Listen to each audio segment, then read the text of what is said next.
প্রকাশ্য ঘুষ নিয়ে দর কষাকষি রাজশাহীর গোদাগাড়ী উপজেলা ভূমি অফিসের নিত্যদিনের চিত্র।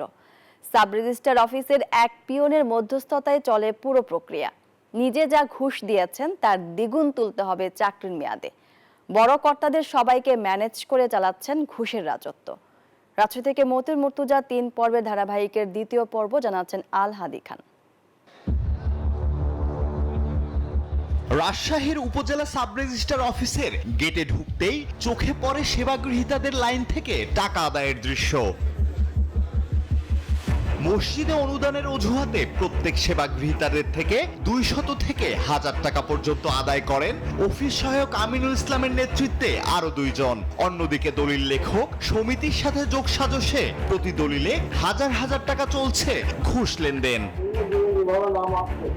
আমিনুল ইসলাম জানান, সারা দেশের সব সাব রেজিস্ট্রার অফিসেই এভাবে ঘুষ নেওয়া হয়, এটা কোনো ব্যাপারই না। সব জায়গা যায়, সারা বাংলাদেশে হয়, কোনো বিষয় নাই। জোর গলায় বলছেন সাবেক প্রধানমন্ত্রীর পিয়ন 400 কোটি টাকার মালিক। তো কি হয়েছে জানান, তার চাকরিতে ঢুকতে দেয়া 30 লাখ টাকা তুলতেই সাব রেজিস্ট্রারের অনুমতি নিয়ে এই কাজে 2 জন লোক রাখা হয়েছে।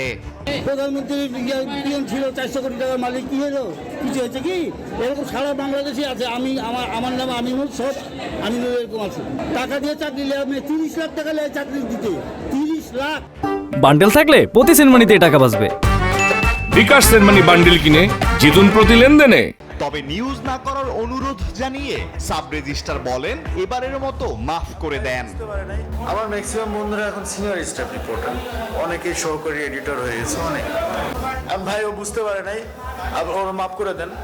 সাব রেজিস্ট্রার অফিসের সাথে পাল্লা দিয়ে উপজেলা ভূমি অফিসে দর কষাকষি করে চলছে প্রকাশ্য লেনদেন।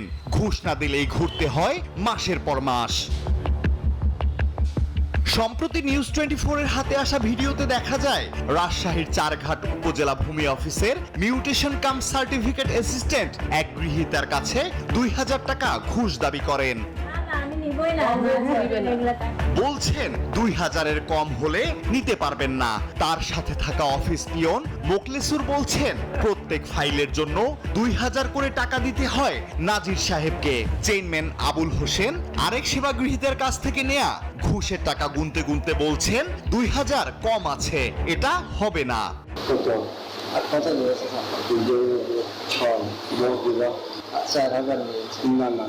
আমার অবস্থা খারাপ হলো যে কমিটি কথা বলিয়ে তুলেছি।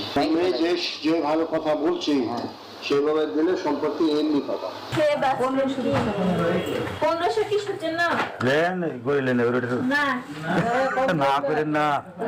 আমি নিবই না এগুলা টাকা। আমি শুধু দায়িত্ব পালন করছি। টাকা তো মাঝে নেবে, হয়ে যাবে, কোনো নথি যাবে, কোনো 2000 টাকা করে দিতে হবে। আপনি 2000 টাকা দিবেন। তবে এত অভিযোগের পরেও বহাল তবিয়তে এসব কর্মকর্তারা বছরের পর বছর প্রকাশ্য ঘুষ লেনদেন করেও কিভাবে পার পেয়ে যাচ্ছেন অভিযুক্তরা, দেখতে চোখ রাখুন তৃতীয় পর্বে। আল হাদি খান, ডেস্ক রিপোর্ট, নিউজ 24।